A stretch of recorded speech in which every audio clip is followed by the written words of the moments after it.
오늘은 가인의 길 세 번째 시간, 가인의 길 세 번째 시간을 가지려고 해요.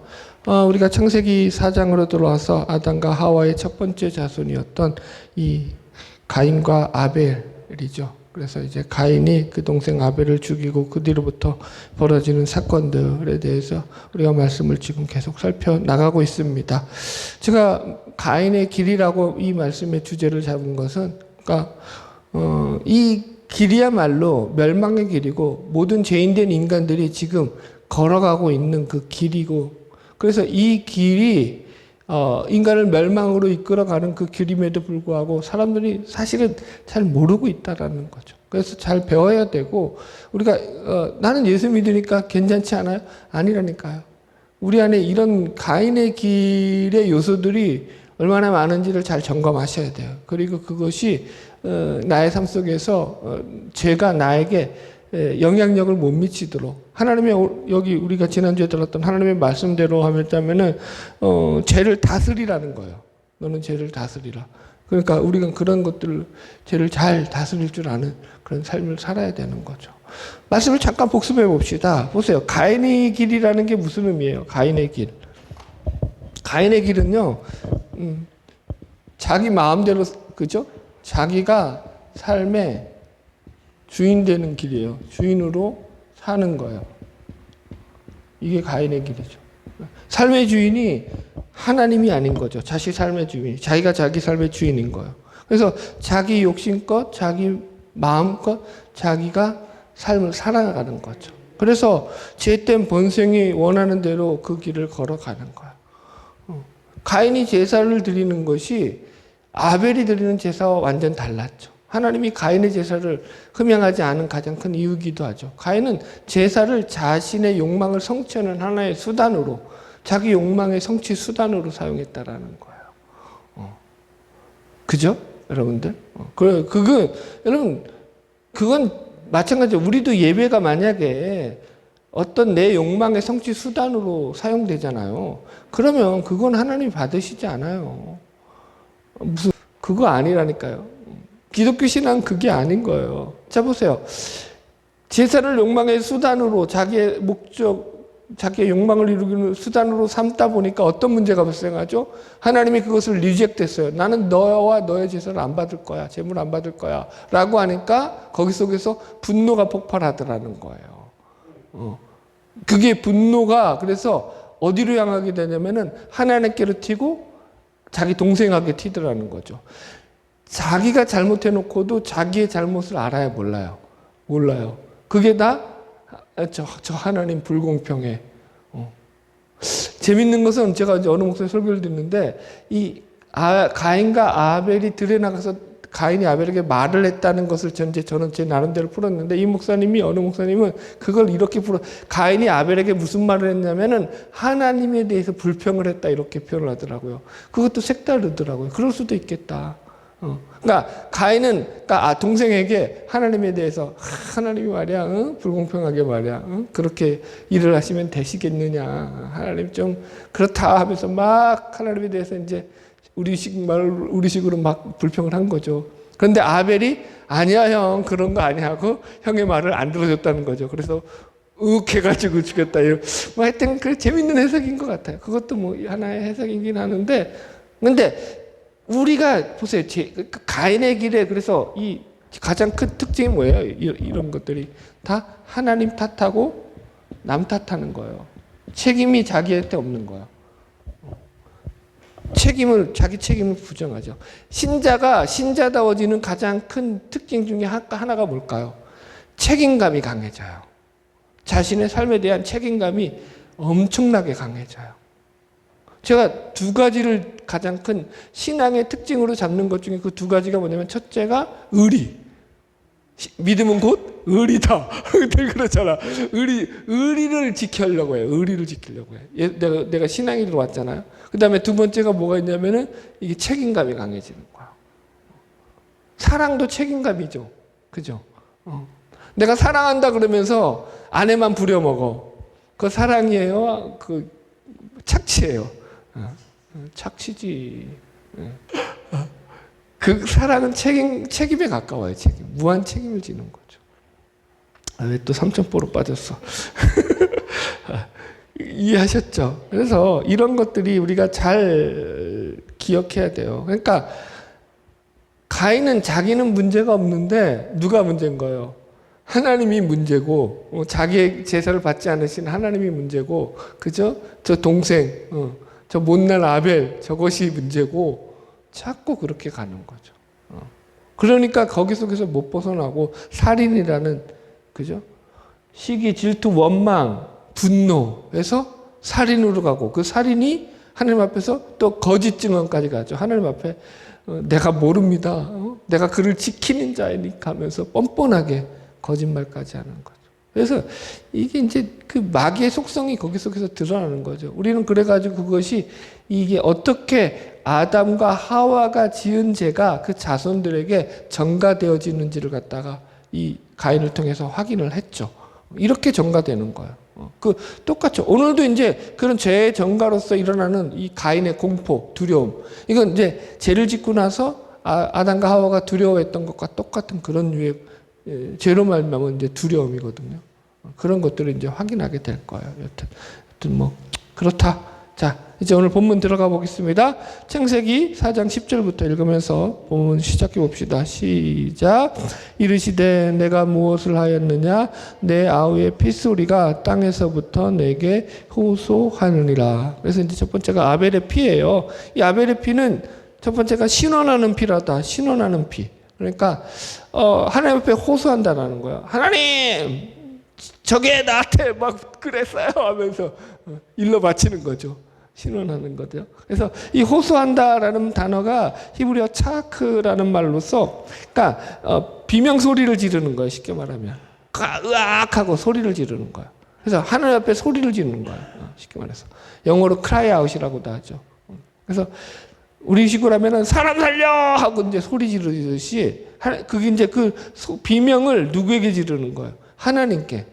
하나님 앞에 이렇게 소리를 지르서 자기의 소리를 하나님께 표현하는 거예요. 그래서 그 피소리가 호소한다라는 그런 표현은 피 곧 생명의 주인이신 하나님께서 억울하게 희생된 피의 값에 대해서 그 피가 신원될 때까지 공의의 재판장이신 하나님이 그것을 다 듣고 계신다는 의미를 담고 있습니다. 그죠? 여기서 또 보면은 보세요. 이 아벨이 어디 있느냐 모른다라고 거짓말을 하고 이제 자신의 죄를 은폐하려고 했던 가인에게 하나님께서 내가 무엇을 하였느냐라고 또 물으시잖아요. 그죠? 그러면서 하시는 말씀이 내 아우의 핏소리가 땅에서부터 내게 호소한다라고 말씀하셔요. 그렇다는 것은 하나님께서 지금 모든 걸 알고 계신다라는 거예요? 모르신다는 거예요? 알고 계시죠. 하나님이 몰라서 묻는 거예요? 그렇지 않죠. 거기 그런 의미가 아닌 거죠. 그러므로 우리가 하나님을 속이려는 것이 가장 기만적인 거예요. 여러분들에게 이렇게 표현해 볼까요? 여러분들 사람은 속일 수 있어요. 뭐 그럴 수 있다고 쳐요. 그런데 제발 하나님 앞에서는 그러지 마세요. 그냥 기도할 때는 잘못됐으면 하나님 앞에 넙죽 잘못했다. 하나님 잘못했습니다. 하나님 죄송합니다. 그렇게 나가세요. 뭐 하나님 앞에 뭐 기도를 갖다가 뭐 유창하게 하고 그거 다 필요 없어요. 중요한 거는 내가 하나님 앞에 진실하게 나의 삶을 고백하고 나의 삶의 모든 것들을 하나님 앞에 의탁하고 아뢰는 거예요. 솔직한 게 제일 중요해요. 솔직한 기도. 네. 자, 제가 누가복음 11장 50절 말씀과 51절에 해당하는 말씀을 예로 들어놨어요. 여기 보면은 아벨의 피로부터 스가랴의 피까지가 나오거든요. 한번 봅시다. 같이 읽읍시다. 시작. 창세 이후로 흘린 모든 선지자의 피를 이 세대가 담당하되 곧 아벨의 피로부터 제단과 성전 사이에서 죽음을 당한 사갈의 피까지 딩딩딩딩 해요. 그리하리라 이렇게 나올 거야 아마. 그러니까 여기서 사가랴라는 존재는요 구약 성경에 나오는 스가랴 선지자를 가리키는 말이에요. 그래서 이 스가랴는 유대의 8대 왕이었던 요아스 왕 시대의 인물로서 말년에 타락한 요아스 왕에 의해서 무고하게 죽임을 당하거든요. 그러니까 여기 제가 역대 상일 거예요. 아마 역대하겠다. 역대하 오타예요. 24장 20절 이하 말씀 쭉 읽어봅시다. 하나님의 신이 제사장 여호야다의 아들 스가랴를 감동시키심에 저가 백성 앞에 서서 저희에게 이르되 야훼께서 말씀하시기를 너희가 어찌하여 야훼의 명령을 거역하여 스스로 형통치 못하게 하느냐 하셨나니 너희가 야훼를 버린 고로 야훼께서도 너희를 버리셨느니라 하나 우리가 함께 꾀하고 왕의 명을 쫓아 야훼 전뜰 안에서 돌로 쳐 죽였더라. 그래서 요아스 왕이 이와 같이 스가랴의 아비 여호야다에 베푼 은혜를 생각지 아니하고 그 아들을 죽이니 저가 죽을 때에 이르되 야훼는 감찰하시고 신원하여 주옵소서 하니라. 무슨 얘기냐면은 요아스가 어린 시절에는 이 스가랴의 아버지인 여호야다가 살아있을 때 그 여호야다의 도움을 받아가지고 선왕으로서 정치를 잘했단 말이에요. 그러니까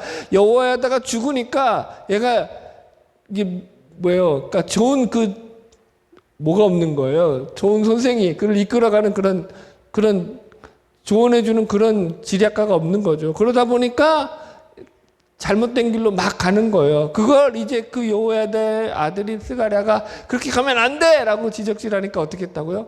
죽였다고요, 사람 통해서. 그래서 이 스가랴가 죽을 때 뭐라고 했다고요?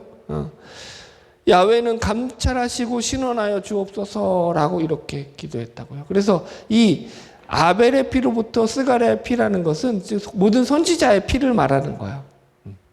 그걸 하나님께서 신원하신다라는 거예요. 이제 뒤에 가서도 우리가 이제 나중에 다루겠지만. 그래서 이게 무슨 말이냐면은 하나님께서 의인의 죽음을 헛되이 그냥 방치하지 않으신다라는 거예요. 그 피를 신원하신다라는 거예요.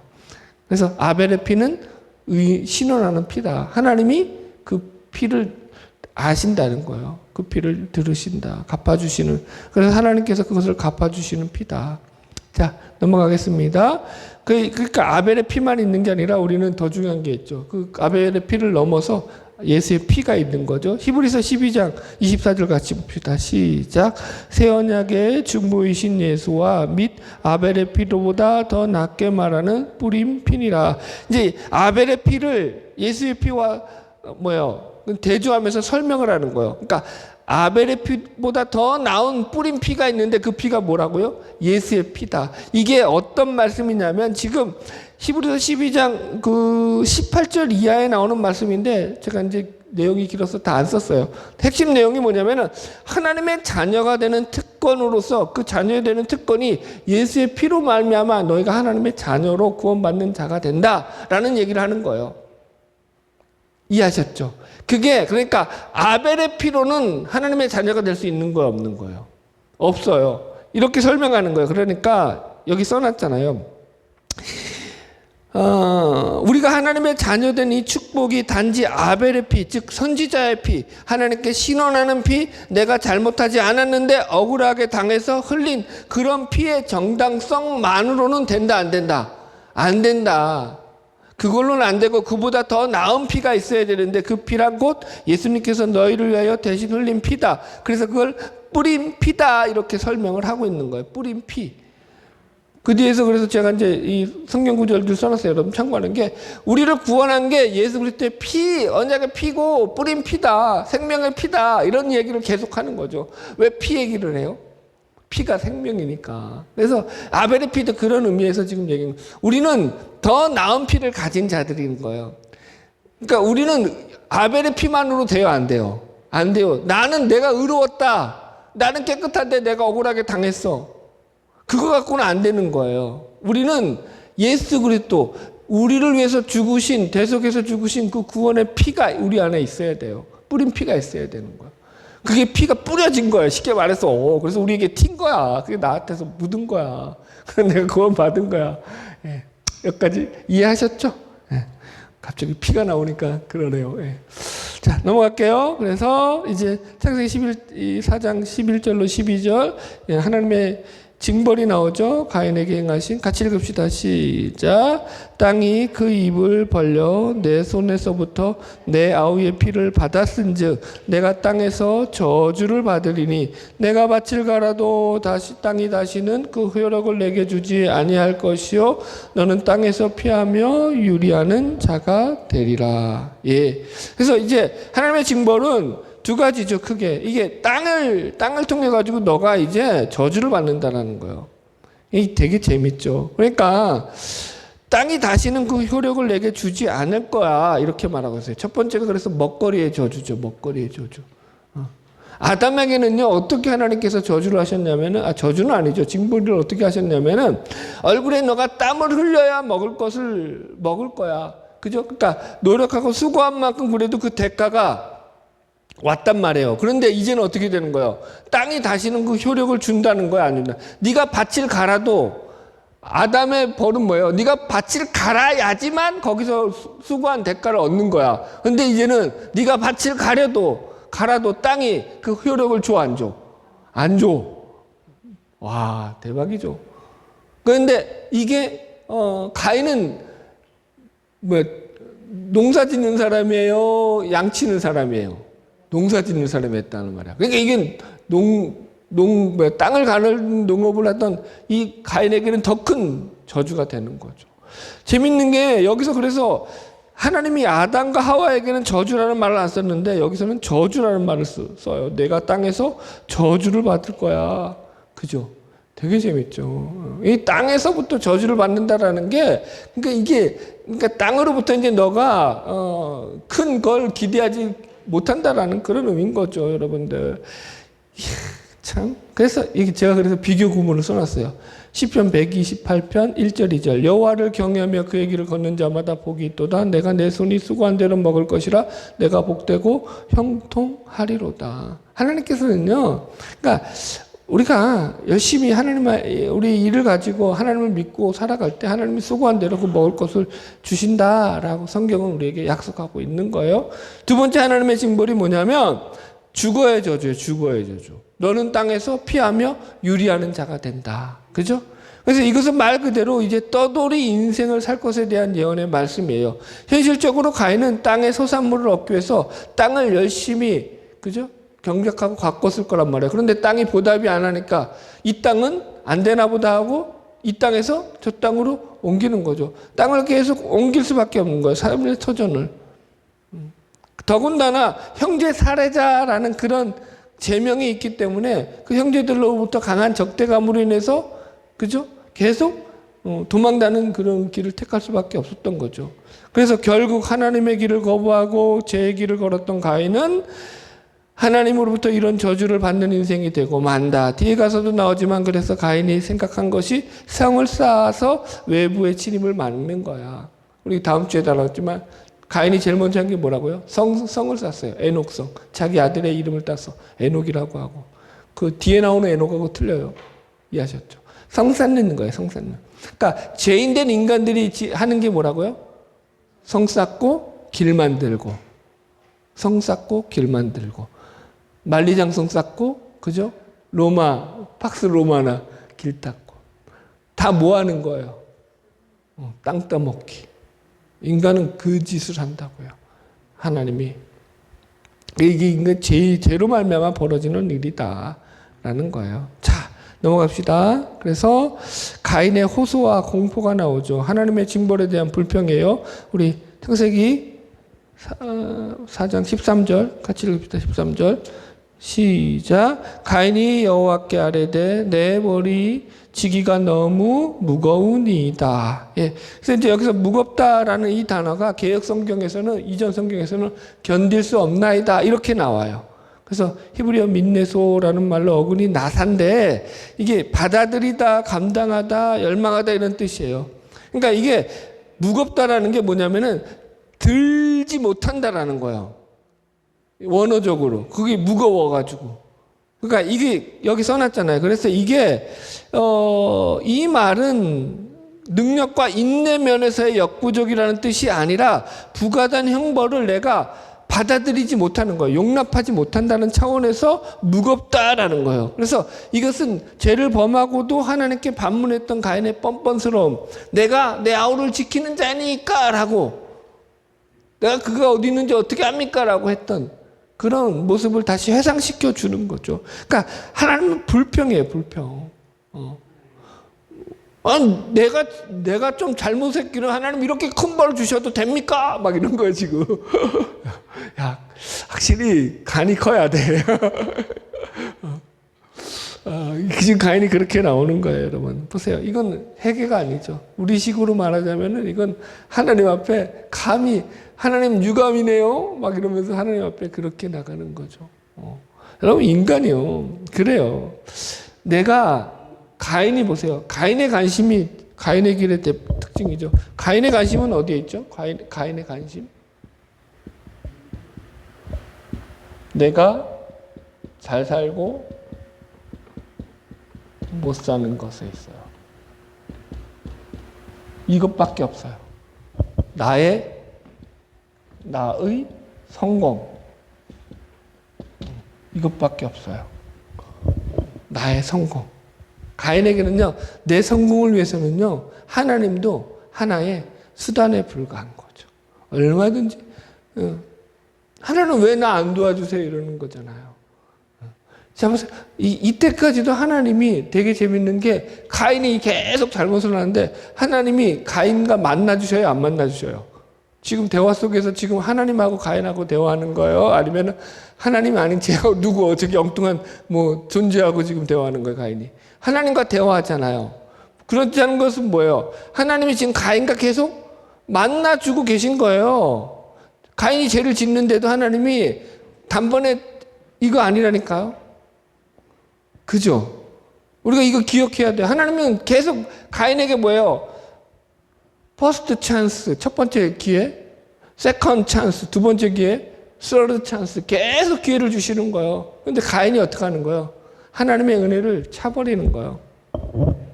가인의 길의 특징이 뭐라고요? 하나님의 은혜를 거부하는 거예요. 거절해요. 오늘 주제가 이거죠. 하나님의 은혜를 거절하는 가인.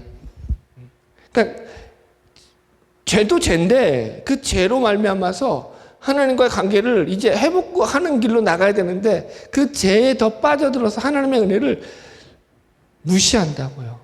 자, 넘어갑시다. 그러면서 이제 14절 이렇게 표현하고 있죠.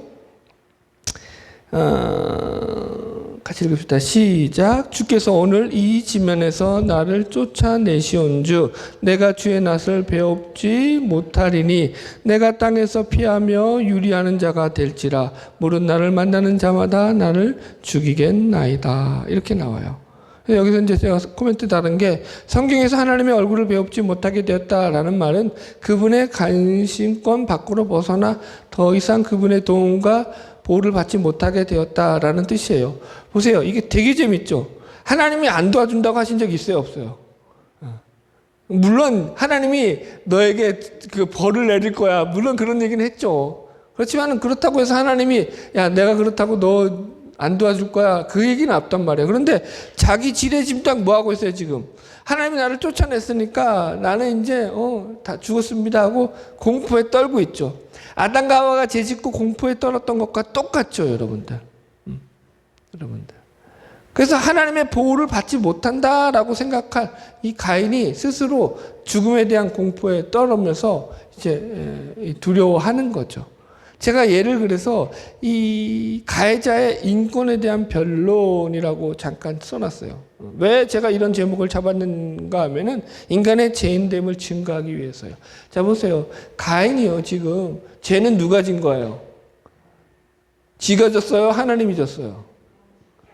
지가 졌죠? 아벨이 졌어요? 가인이 졌어요? 가인이 졌죠. 죄는 지 혼자 다 짓고는 지금 보세요. 계속 북치고 장구치고 하는 건 뭐예요? 보세요. 이게 자기는 자기 동생을 무자비하게 죽였단 말이에요. 자기는 누구를 죽일 권한이 있는 거야. 그죠? 그래 놓고는 누구도 자기를 죽이는 것에 누가 자기한테 해코지하는 거는 엄청나게 두려워하는 거죠. 이게 죄인들의 속성이에요. 그래서 제가 이 가해자의 인권에 대한 변론이라고 표현한 거예요. 그런 게 많죠. 이게 유전무죄, 무전유죄 그런 얘기 많이 하잖아요. 그러니까 가해자인데 힘이 있고 권력이 있고 돈이 있어. 그럼 그거 갖고 어떻게 한다고요? 오히려 피해자인 척 그래놓고 오히려 그죠? 그런 일들이 비일비재하죠. 죄를 범한 가해자가 여러분 보세요. 이게 법이 보호해주는 그 선에서 물론 보호를 받아야 되지만 가해자가 가해자의 인권이 없다고 주장하는 거야말로 얼마나 어불성설이냐인 거예요. 그 사람에게 피해를 입은 그 피해자들은요, 어마어마한 그저 피눈물을 흘리면서 고통을 받는데 그들은 어떻게 되는 거예요? 그들의 고통은 아무것도 아닌 게 되는 거죠. 지가 조금 아픈 거, 지가 사람들을 얼마나 많이 죽이고 사람들을 얼마나 많은 큰 피해를 입혔는지에 대한 것은 돌아보지 않는 거죠. 이게 가인의 길이라고요. 여러분 잘 돌아보셔야 돼요. 내가 예수를 믿었으면 내가 누구에게 상처 주지 않나 이걸 늘 조심하셔야 돼요. 그래서 그걸 잘 체크를 하셔야 돼요. 그러지 않으면 여러분 이게 가인의 길이에요. 그게. 예. 넘어갈게요.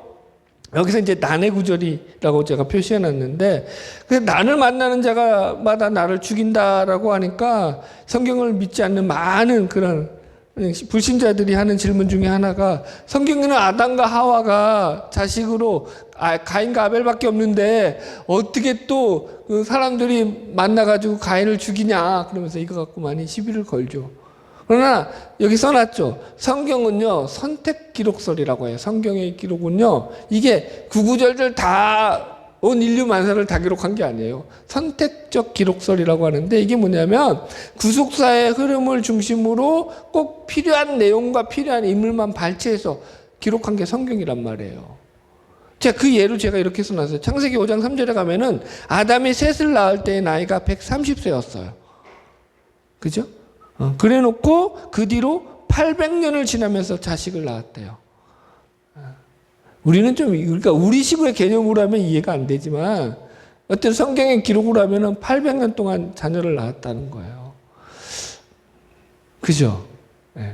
자, 그 다음에 셋도 마찬가지예요. 셋은 105세에 에노스를 낳았어요. 그리고 에노스를 낳은 후에 807년을 지나면서 자녀를 낳았다고요. 자녀가 그러면은 많겠어요? 적겠어요? 네. 이해하시겠어요? 제가 얘기했잖아요. 지금 아담부터 그 노아까지의 세대가 이게 1600년이 조금 넘어요. 연도로 따지면. 그런데 보통 한 세대, 그러니까 쉽게 말해서 아담이 800세를 넘게 살잖아요. 그러니까 보통 한 인물이 800년을 살았다는 게, 그러면은 크게 치면은 우리식으로는 두 세대밖에 안 되는 거야. 1600년이 흘렀지만, 긴 세월이지만. 그리고 그 안에서 계속 자식들은요, 그러니까 번성을 했다라는 거죠. 그렇게 보면은 아담과 하와가의 자손이 얼마나 많았겠고, 또 셋의 자손이 얼마나 많았겠고, 그렇게 우리는 확인할 수 있죠. 그냥 다 기록한 게 아니라는 거죠. 그렇게 볼 때 얼마든지 가인을 이어서 뒤에 태어난 그 자식들이 얼마든지 가인에게 그런 복수의 감정을, 자기 형제를 죽였던 자로서의 감정을 가지고 적개심을 가질 수 있었다라고 우리가 해석할 수 있죠. 혹시 여기에 질문사항 없죠? 넘어갑시다. 자, 4번. 가인에게 표를 주신 하나님. 자, 4장 15절 같이 읽읍시다. 시작. 여호와께서 그에게 이르시되 그렇지 아니하다.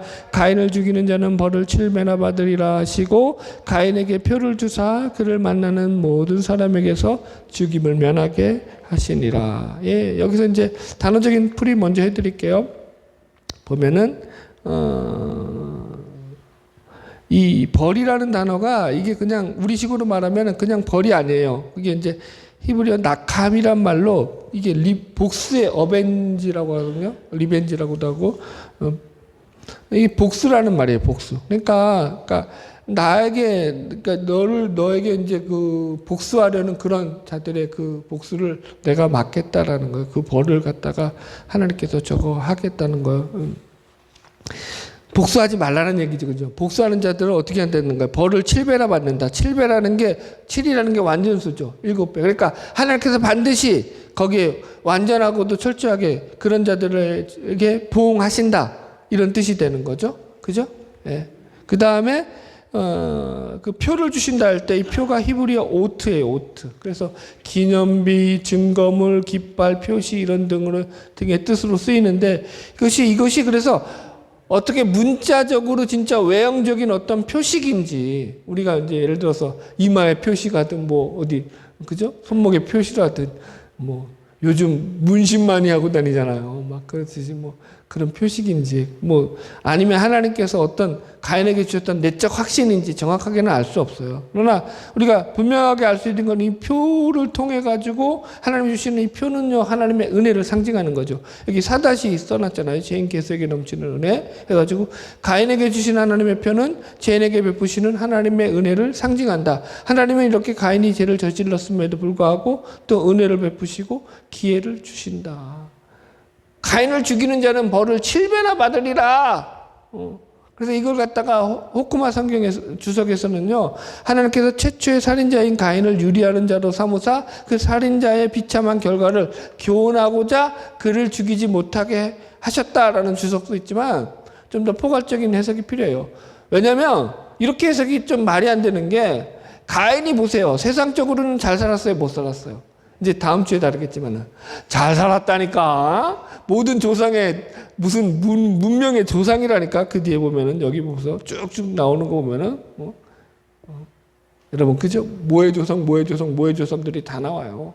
근데 셋의 조상들은, 셋의 후손들은 그런 게 하나도 안 나오거든. 성까지 졌다니까. 잘 살았다니까요, 여러분들. 그러니까 우리가 생각하는 것과 좀 달라요. 이렇게 해석하는 건 그래서 좀 무리가 있어요. 크게 두 가지 해석이 있는데, 심판 유보설이에요. 첫 번째가 뭐냐면 죄악이 간영할 때까지 하나님이 심판을 유보한다라는 거예요. 그래서 이는 추수 때까지 알곡과 가라지가 한밭에서 자라도록 허용하시는 하나님의 심판 원리에 근거해서 우리가 이렇게 해석할 수 있죠. 그러나 반드시 마지막 때는 하나님이 심판하신다.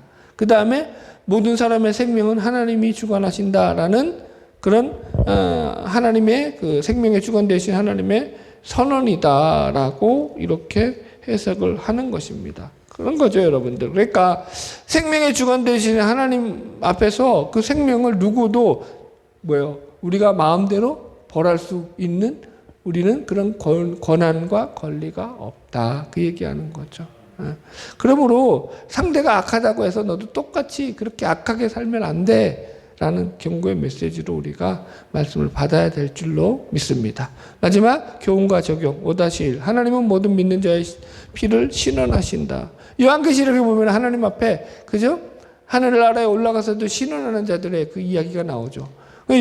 계시록 6장에서 신원하는데 그 신원이 언제 이루어지냐면 18장에 가서 이루어져요. 보세요. 계시록 6장 10절. 큰 소리로 불러 이르되 거룩하고 참되신 대주제여 땅에 거하는 자들을 심판하여 우리의 피를 신원하여 주지 아니하시기를 어느 때까지 하시려나이까 하니, 그리고 나서 하나님이 마주 6장 11절에 내가 그래 알았다 신원할게 이렇게 안 나가셔요. 그냥 조용히 그냥 있으래요. 그래 놓고 상급을 줘요. 상급은 주는데 바로는 신원 안 해주시다가 계시록 18장에 보세요. 20절 뒤에 가서 이제 마지막 때죠. 이때가 하늘과 성도들과 사도들과 선지자들아 그를 인하여 기뻐하라 즐거워하라 하나님이 너희를 신원하시는 심판을 그에게 하셨음이라 하시니라. 그러니까 마지막 때에 신원을 하신다고요. 성경의 얘기죠, 여러분들. 그러니까 좀 참으셔요. 그냥 잘 참으세요. 참는 것도 실력이에요. 그 다음에 5-2 죄와 벌이 있다. 하나님의 심판은 유보될지언정 반드시 이루어진다. 유명한 말이 있죠. 하나님의 맷돌은 천천히 돌지만 어떻게 한다고요? 완전히 갈아버린다. 죄의 그 더러운 것들을 완전히 갈죠. 맷돌이 천천히 돌긴 하지만 그 밑에 깔린 것들이 완전히 갈리는 것과 같이 하나님은 반드시 심판을 하신다라는 거. 그래서 여러분들 이 죄인의 그 번성함을 놓고 쉬게 하지 마세요. 거기에 내 마음을 뺏기지 마세요. 좀 나도 그렇지 뭐 그런 게 왜 없겠어. 인간은 누구나 있죠.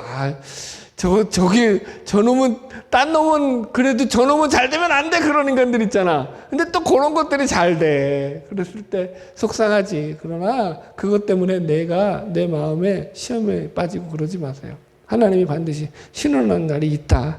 마지막, 죄인 계수에게 넘치는 은혜, 악에게 지지 말고 손으로 악을 이겨라. 상대가 악하다고 해서 너도 똑같이 악한 짓을 하면 너는 그 사람보다 더 나쁜 사람이다. 그러니 그렇게 살면 안 된다. 로마서 12장 17절 이하의 쭉 말씀 중에서 핵심 구절이죠. 아무에게도 악을 악으로 갚지 말고 모든 사람 앞에서 선한 일을 도모하라. 여러분, 우리는요, 그러니까 우리 예수를 믿는다는 것은 우리 신분 자체가 남들을 저주하는 자가 아니라 축복하는 자로 변했다라는 거예요.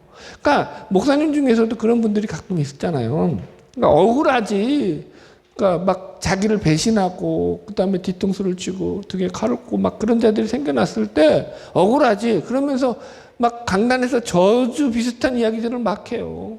내가 이 교회를 나가서 저 인간이 잘 되는 시 내가 막 그러면서 막 비슷한 데 그거 아니라니까요. 그러니까 우리는 존재 자체가 예수를 믿는다는 것 존재 자체가 누구를 저주하는 존재가 아니에요. 이제는 너희를 핍박하는 자를 위하여 어떻게 하라고요? 축복하고 저를 위하여 기도하라는 거예요. 복을 비는 자들로 변화된 거예요.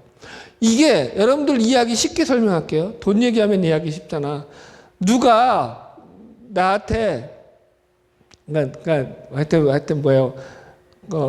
말이 안 되지만 그냥 그렇게 하세요. 한 500조를 줬어. 500조를. 이게 이해하기 쉽지. 500조가 내 지갑에 들어와 있어. 내 통장에 들어와 있어. 500조가 들어와 있다고 했을 때 누가 나한테 사기를 쳐서 1억을 뺏어가고 2억을 뺏어가고 5천만 원을 뺏어갔다고 합시다. 그래 몇 천만 원, 뭐 몇 억 뺏어갔다고 해가지고 내가 내 통장에 지금 500조가 있는 사람이 그거 몇 억 뺏긴 것 때문에 분통이 터져가지고 저주를 하고 이를 갈고 공격을 하고 그래서 그놈 죽을 때까지 내가 잠 안 자려 이러지 않는다고요. 이해되시나요? 이해는 되죠. 무슨 말인지 감은 안 오는데 이해는 되죠. 그렇게 큰 돈이 있으면 나는 작은 거에 얽매이지 않는다니까? 그러니까 우리가 받은 구원이라는 게 그렇게 크다라는 거예요. 비유가 늘 저렴해서 미안하긴 한데 이해가 속속 되잖아. 어쨌든 우리 하나님 앞에 그렇게 큰 구원을 받았기 때문에 우리에서 일어나는 이런 그런 문제들 때문에 내가 거기에 눌려서 가인의 길을 택하지 않는다고요. 동생을 죽이는 길로 가지 않는다고요. 시기하고 원망하는 길로 가지 않는다고요. 하나님 앞에 불평함으로 내 인생을 꼬이게 만드는 길로 가지 않는다고요. 하나님 앞에서 나의 길을 하나님이 주신 이 믿음의 길을 당당하게 걸어가는 거죠. 그래서 여러분들 우리는요 우리에게 저주의 권한이 없어요. 우리는요 축복하는 권한만 있다라는 거. 그래서 늘 우리가 구원받은 자들로서 그런 삶을 살아가는 자들임을 기억하시고 오늘도 하나님이 주신 은혜 가운데 믿음으로 날마다 승리하는 저와 여러분 되기를 주의 이름으로 축복합니다. 예.